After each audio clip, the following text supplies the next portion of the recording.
Hello students, मैं योगेश शर्मा आपका स्वागत करता हूँ आपके अपने YouTube channel mathematics bye Yogesh Sharma में। देखिए, लास्ट वीडियो में हमने एक्सरसाइज 11.3 पार्ट 1 डिस्कस किया था। उसमें हमने कुछ एक आर्टिकल डिस्कस किए थे। नेक्स्ट अब देखिए, plane passing through the intersection of two planes. देखो, कोई दो प्लेन इंटरसेक्ट कर रहे हैं, कोई दो प्लेन क्या कर रहे हैं इंटरसेक्ट, और उन इंटरसेक्शन की लाइन से क्या कर रहा है, एक और प्लेन पास कर रहा है, उसकी हमने क्या फाइंड करनी है, इक्वेशन। देखो, ये हमने मान लिया ये एक प्लेन है, ये एक प्लेन ले लिया। देखो, ये एक प्लेन ले लिया y1, ठीक है। इसी प्रकार एक ये प्लेन ले लिया π2, ये प्लेन ले लिया π1, ये प्लेन ले लिया π2। ये इंटरसेक्ट कर रहे हैं और इनके इंटरसेक्शन के पॉइंट से कोई एक ये प्लेन π3 क्या कर रहा है, वहाँ से इंटरसेक्ट कर रहा है, पास हो रहा है, ठीक है। तो इस π1 की इक्वेशन हमने ये मान ली और π2 की इक्वेशन क्या मान ली, ये मान ली भाई। ये इक्वेशन फर्स्ट हमने मान ली प्लेन की और एक ये मान ली दूसरे प्लेन की, ठीक है। तो आपने डायरेक्ट इसको याद रखना है। देखो, इक्वेशन ऑफ प्लेन क्या होगी, ये होगी इनके इंटरसेक्शन की R vector dot n1 cap plus में lambda n2 cap is equal to d1 plus में लैम्डा d2, ठीक है। तो ये क्या होंगे, एक दूसरे के स्केलर मल्टीपल होंगे, तो उनके इंटरसेक्शन से ये इक्वेशन ऑफ लाइन आएगी, ठीक है। देखो, ये इक्वेशन ऑफ लाइन किस केस में है, जब हमें यहाँ दिया हो n कैप, और मैंने आपको ये भी बताया था इक्वेशन ऑफ प्लेन इस तरीके से भी होती है, आर वेक्टर इंटू में n1 vector is equal to d, r vector dot n2 vector is equal to d. यहाँ पे देखो n1 कैप है, यूनिट नॉर्मल वेक्टर है, यहाँ पे नॉर्मल वेक्टर है, ठीक है। दो तरीके से इक्वेशन ऑफ प्लेन को लिखा जा सकता है। जब इस केस में होगी यूनिट वेक्टर के केस में तो हम इसको फॉलो करेंगे, और जब हमें क्या दिया होगा, यूनिट वेक्टर ना देके वेक्टर दिए होंगे, तब हम इसको लेंगे, ठीक है। वैसे मोस्टली आपकी यही यूज़ होगी। तो आपने दो प्लेन के इंटरसेक्शन से कोई एक तीसरा प्लेन जब पास करेगा, उसकी इक्वेशन आपने ये लिखनी है, ठीक है। अब इसकी कार्टेशियन फॉर्म के लिए देखो, n1 वेक्टर क्या आ गया, a1i plus b1j plus c1k, n2 vector आ गया a2i plus b2j plus c2k, और आर वेक्टर क्या आ गया, xi yj और zk। इन सब की वैल्यू को देखो हमने इसमें पुट कर दिया। तो देखो, इसको सोल्व करने के बाद ये आ गई भाई, a1x plus b1y plus c1z minus D plus में लैम्डा इंटू में a2x प्लस b2y प्लस में c2z माइनस में d2। This is the Cartesian form of the plane, this is the vector form of the plane. तो ये दोनों equation आपने learn करनी है, ठीक है। इसी के बेस्ड देखिए एक क्वेश्चन है, कह रहा है find the vector equation, find the vector equation of the plane passing through the intersection of the planes this and this. देखो, इन दोनों के प्लेन से इन दोनों प्लेन के इंटरसेक्शन से कोई तीसरा प्लेन पास कर रहा है, ठीक है, और वो 1 1 1 से भी पास कर रहा है। तो हमने इन तीनों का क्या, उस प्लेन की क्या बतानी है भाई, इक्वेशन, ठीक है। तो देखो, दो ये प्लेन दिए हुए हैं, इसको ये क्या है n1 वेक्टर और ये क्या है n2 वेक्टर, ये है d और ये है d2, ये है d1 ये है d2। तो इस इक्वेशन में पुट कर देंगे। देखो, ये यूनिट वेक्टर तो है नहीं, तो क्या है, नॉर्मल वेक्टर है ये। तो ये n1 वेक्टर हो गया, ये n2 वेक्टर हो गया। इन चारों की वैल्यू को हमने इस इक्वेशन में पुट कर दिया। तो देखो, मेरे पास क्या आ गया, r vector dot i cap plus j cap plus k cap plus में लैम्डा 2i लैम्डा इंटू में 2i plus 3j plus 4k is equal to 6 plus में लैम्डा इंटू में -5। तो ये क्या आ गया, 6 - 5 लैम्डा, ठीक है। अब इन दोनों में से मैंने आई कैप को कॉमन ले लिया, तो क्या बना 1 + 2 लैम्डा। इन दोनों में से जे कैप को कॉमन ले लिया, क्या बना 1 + 3 लैम्डा। इन दोनों में से के कैप को कॉमन ले लिया, क्या बचा 1 + 4 लैम्डा। और आर वेक्टर की जगह मैंने लिख दिया xi cap plus yj cap plus के zk कैप। इन दोनों की मैं देखो डॉट प्रोडक्ट लूँगा, तो जो सेम यूनिट वेक्टर होंगे तो वहाँ तो प्रोडक्ट हो जाएगी, बाकी के साथ क्या हो जाएगी, 0। तो क्या आ जाएगा 1 + 2 lambda x, 1 + 3 lambda y, 1 + 3 lambda 1 + 4 lambda z is equal to 6 - में 5 लैम्डा। अब देखो, ये जो प्लेन की इक्वेशन हमारे पास आ गई। अब ये जो है देखो 1 1 1 से क्या कर रहा है, पास कर रहा है। तो x y और z की जगह हम क्या पुट कर देंगे, 1। तो ये क्या आ जाएगा, देखो 1 + 2 लैम्डा इंटू में 1, 1 + 3 लैम्डा इंटू में 1, 1 + 4 लैम्डा इंटू में 1 इज इक्वल टू 6 - 5 लैम्डा। तो देखो ये तो सेम ही आ गया, 5 लैम्डा को हम इस साइड लिया तो पॉजिटिव हो गया, ठीक है। 1 + 1 + 1 क्या आ गया 3, 2 lambda plus 3 lambda plus 4 lambda plus 5 lambda, ये सॉरी ये गलत किया ना, ठीक क्यों किया हुआ है देखो, 2 lambda plus 3 lambda plus 4 lambda हो गया 9 लैम्डा प्लस में 5 लैम्डा, 9 + 5 14 लैम्डा, 3 उधर जाके माइनस का हो गया, ठीक है। तो यहाँ से 14 लैम्डा आ गया 3 और लैम्डा क्या आ गया 3/14। इसको हमने देखिए एक इक्वेशन में, यहाँ पे इक्वेशन में पुट कर दी, इक्वेशन नंबर 3 में लैम्डा की वैल्यू को। देखो क्या आ गया, 1 प्लस में 2 इंटू में 3/14 लैम्डा आई, प्लस में 1 प्लस में 3 इंटू में 3/14 जे, प्लस में 1 प्लस में 4 इंटू में 3/14 के इज इक्वल टू 6 माइनस में 5 इंटू में 3/14। तो यहाँ तो आ गया 6 माइनस में 15/14, यहाँ से सोल्व करके आ गया 1 प्लस में 3/7, इधर से आ गया 1 प्लस में 9/14 और इधर से आ गया 1 प्लस में 6/7। सोल्व करके देखो हमारे पास ये इक्वेशन आ गई, ठीक है। फिर हमने क्या किया, देखो इसका एलसीएम लिया 14 और 14 से 14 कट गया और हमारे पास ये आ गई required equation, r vector dot 20i plus 23j plus 26k is equal to 69, which is a required vector equation of the plane, ठीक है। नेक्स्ट देखिए कोप्लेनैरिटी ऑफ टू लाइंस। देखो दो लाइन अगर किसी प्लेन में लाई कर रही हैं, देखो ये लाइन जा रही है L1, ये लाइन जा रही है L2, इनके पोजीशन वेक्टर को हमने देखो ये किसी पॉइंट A से क्रॉस कर रही हैं और ये किसी पॉइंट B से पास कर रही हैं। A का पोजीशन वेक्टर मान लिया मैंने A1 वेक्टर और B का पोजीशन वेक्टर मैंने मान लिया A2 वेक्टर। और देखो ये जो लाइन L है ये B1 वेक्टर के पैरेलल है, ये B1 वेक्टर है, और ये वाली लाइन L2 ये B2 वेक्टर के पैरेलल है। अब B1 क्रॉस B2 लोगे तो वो क्या आएगा, वो वेक्टर इसके परपेंडिकुलर जाएगा, B1 क्रॉस B2, ये B1 क्रॉस B2 है, ठीक है। अब देखो ये जो लाइन AB है, ये लाइन AB इस प्लेन में लाई कर रही है और B1 क्रॉस B2 क्या है इसके परपेंडिकुलर, तो इनकी डॉट प्रोडक्ट क्या होगी, 0 होगी, ठीक है।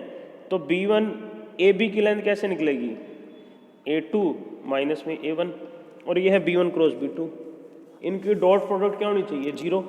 तो ये क्या हो जाएगा कि ये दोनों लाइन क्या कर रही हैं, सेम प्लेन में लाई कर रही हैं, ठीक है। तो मैंने देखो ये R is equal to A1 vector plus में lambda B1 vector and R vector is equal to A2 plus में लैम्डा B2 वेक्टर, ये मैंने दो लाइन मान ली। और मैंने मान लिया जो लाइन L1 है ना ये पॉइंट A से पास कर रही है, जिसका पोजीशन वेक्टर मैंने A1 वेक्टर मान लिया, और ये लाइन L कोई वेक्टर B1 के क्या है पैरेलल, और ये लाइन L2 है ये B से पास कर रही है जिसका पोजीशन वेक्टर है A2 वेक्टर, और ये पैरेलल है B2 वेक्टर के, ठीक है। तो AB डॉट में B1 क्रॉस B2 क्या होगा, 0, और AB की वैल्यू क्या होगी, A2 minus A1 vector, A2 vector minus A1 vector dot B1 cross B2 is equal to 0। This is the vector form. अब देखो ये जो A1 वेक्टर है उसको हम इस तरीके से लिख सकते हैं x1i plus y1j plus z1k cap. A2 को क्या लिख सकते हैं x2i कैप प्लस में y2j कैप प्लस में z2k कैप, और B1 वेक्टर को क्या लिख सकते हैं A1i cap plus B1j cap plus C1k cap, और B2 वेक्टर को क्या लिख सकते हैं A2i cap plus B2j cap plus C2k cap. इन सब की वैल्यू को देखो इस इक्वेशन में पुट करेंगे तो हमारे पास क्या आ जाएगी, कार्टेशियन फॉर्म आ जाएगी। वो क्या होगी, x2 minus x1 A1 A2, y2 minus y1 B1 B2, z2 minus Z1 C1 C2। इन सब का डिटर्मिनेंट किसके इक्वल लेना है, 0 के। This is the Cartesian form. तो कोई दो लाइन कोप्लेनर हैं, coplanarity of the two lines. देखो दो लाइन अगर कोप्लेनर हैं तो उसके लिए वेक्टर फॉर्म ये है और कार्टेशियन फॉर्म ये है, ठीक है। नेक्स्ट इसी के ऊपर बेस देखिए, क्वेश्चन देखिए, कह रहे show that these two lines are coplanar. तो देखो यहाँ से x1 y1 और z1 की वैल्यू आ गई, और यहाँ से x2 y2 और z2 की वैल्यू आ गई, ये a1 b1 c1 की वैल्यू आ गई, a2 b2 c2 की वैल्यू आ गई। इन सब की वैल्यू को इस इक्वेशन में पुट कर, इस डिटरमिनेंट में पुट कर दिया, ठीक है। ये वैल्यू हमारे पास आ गई। फिर हमने इसका सोल्व किया तो डिटरमिनेंट क्या आ गया, 0 आ गया।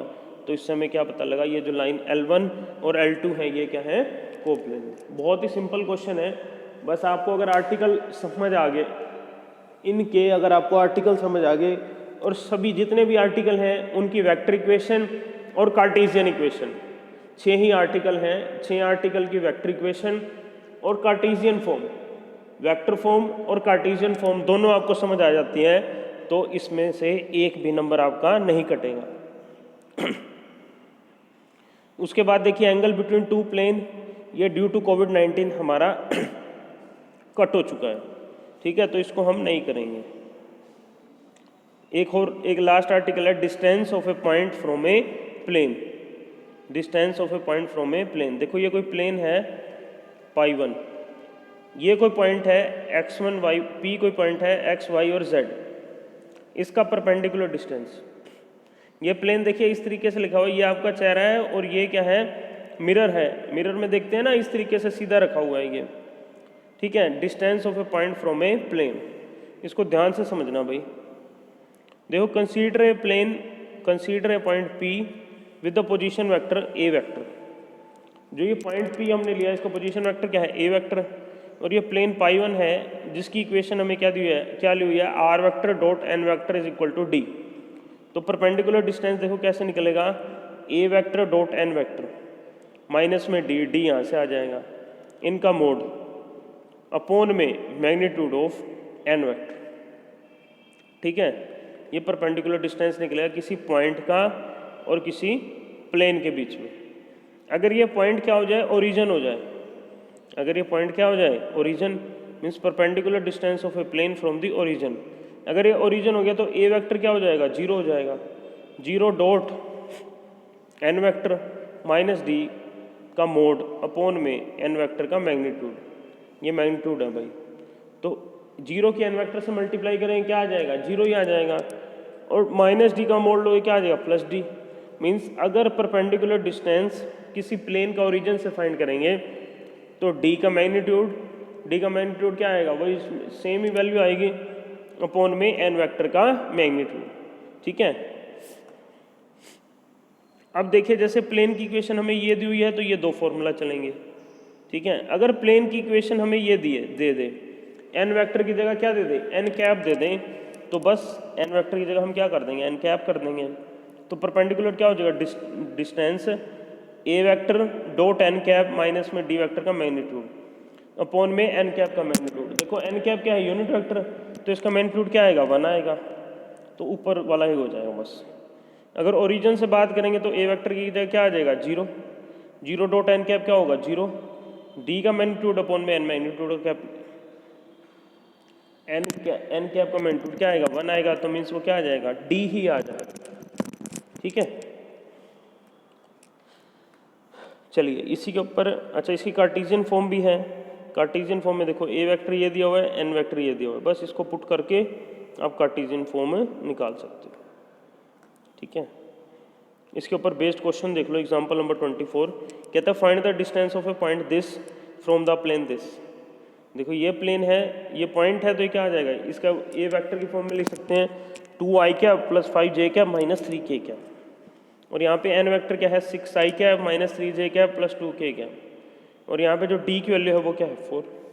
बस इस फॉर्मूला में पुट कर देंगे। देखो क्या होता है डिस्टेंस का formula, distance of a point from, distance of a plane from a point, a vector dot n vector minus में d वेक्टर का मैग्नीट्यूड अपॉन में n वेक्टर का magnitude.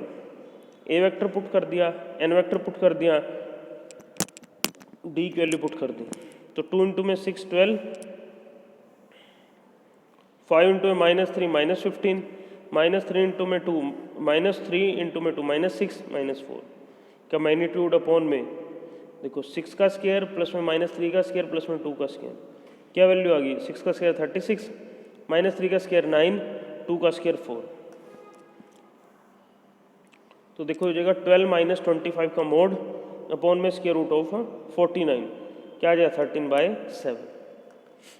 This is the distance of a plane and a point, perpendicular distance, ठीक है।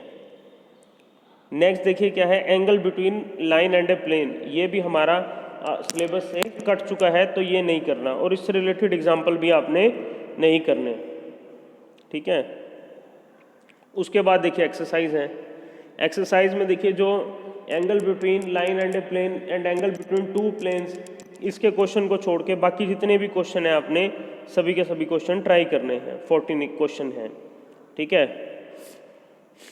उसके बाद देखिए miscellaneous examples हैं, ये आप कर सकते हो खुद, और कोई प्रॉब्लम आएगी तो पूछ लेना भाई स्कूल में आके, ठीक है। 30 तक कोई एग्जाम्पल हैं और बाकी क्वेश्चन हैं 23, ठीक है। तो यहाँ पे हमारा चैप्टर नंबर 11 कंप्लीट हो जाता है। चैप्टर नंबर 11 हमारा क्या हो जाता है, कंप्लीट। कोई प्रॉब्लम हो, इससे रिलेटेड कोई टॉपिक ना समझ आए तो आप आके पूछ सकते हो, ठीक है। नेक्स्ट हम करेंगे प्रोबेबिलिटी करेंगे, that is the chapter number 13।